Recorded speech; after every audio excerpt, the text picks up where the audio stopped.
बार फिर से स्वागत है हमारे YouTube चैनल SOK कोचिंग में। आज की क्लास आपके लिए है pair of linear equation in two variable. ठीक है, तो पहले हम लीनियर इक्वेशन के बारे में जानते हैं, फिर उनके टाइप्स के बारे में जानेंगे। तो पहले लीनियर इक्वेशन क्या होता है पहले उसे जान लेते हैं। तो जैसे मैं एक इक्वेशन लिख रहा हूँ ax plus by plus c is equal to 0। समझ में आ गई बात? ax plus by plus c is equal to 0 where a b c is a constant। ये क्या है आपका कांस्टेंट है। और x क्या है? x and y are variable, इसीलिए इसको बोला जाता है linear equation in two variable. The combination of variables and constant, the combination of variable and constant a equation is formed like that is called linear equation in two variable। ठीक है, लेकिन जब class 10th में पढ़ेंगे आप, class 10th में आपको क्या पढ़ाया जाएगा? Pair of linear equation in two variable, माने इसी तरह के आपके दो इक्वेशन दिए रहेंगे, उनके बारे में आपको पढ़ना है। ठीक है, तो पहले मैं इसको जनरल इक्वेशन लिख दे रहा हूं, आप पहले उसे जान लीजिए। वो है क्या? a1x plus b1y plus c1 is equal to 0 और a2x plus b2y plus c2 is equal to 0। This is your first equation, this is your second equation. So that's why इसीलिए हम इसको क्या कहते हैं? Pair of linear equation in two variable. दो इक्वेशन आ गए यहाँ पर, एक तो यहाँ है एक यहाँ है, इनको अगर एक साथ ले लिया जाए तो पेयर ऑफ लीनियर इक्वेशन बनेगा।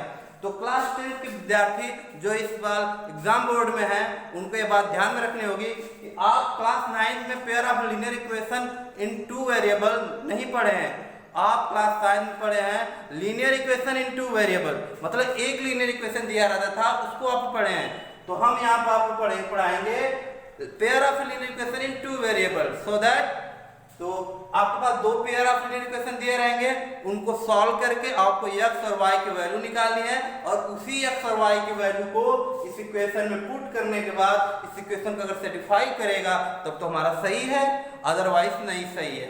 तो हमको जैसे कोई भी चीज होता है ना, कोई भी मैथमेटिक्स को सॉल्व करने के लिए फार्मूला है जो कि इस प्रकार है। इसमें फर्स्ट आपका है, पहला सॉल्व करने का तरीका क्या है? ग्राफ मेथड से। ठीक है, किससे? ग्राफ मेथड से। मतलब आप लीनियर इक्वेशन को ग्राफ मेथड से भी सॉल्व कर सकते हैं। दूसरा तरीका है आपका, उसका क्या नाम है? Substitution method. Substitution method. और तीसरा क्या है आपका? Elimination method. एलिमिनेशन का मतलब क्या होता है? गपत कर देना, किसी चीज को एलिमिनेट कर देना, गायब कर देना, एलिमिनेशन मेथड है। एलिमिनेशन मेथड क्या होता है? Elimination method. ठीक, और चौथा and last cross multiplication. Cross multiplication method. ठीक, क्या बात समझ में आई? मतलब पेयर ऑफ लीनियर इक्वेशन को सॉल्व करने के लिए आपके पास चार मेथड एप्लीकेबल है। पहला ग्राफ मेथड, सब्स्टिट्यूशन मेथड, और फिर elimination method and cross multiplication method. समझ में आ गई बात? तो आज के लेक्चर में मैं आपको ग्राफ मेथड पढ़ाऊंगा।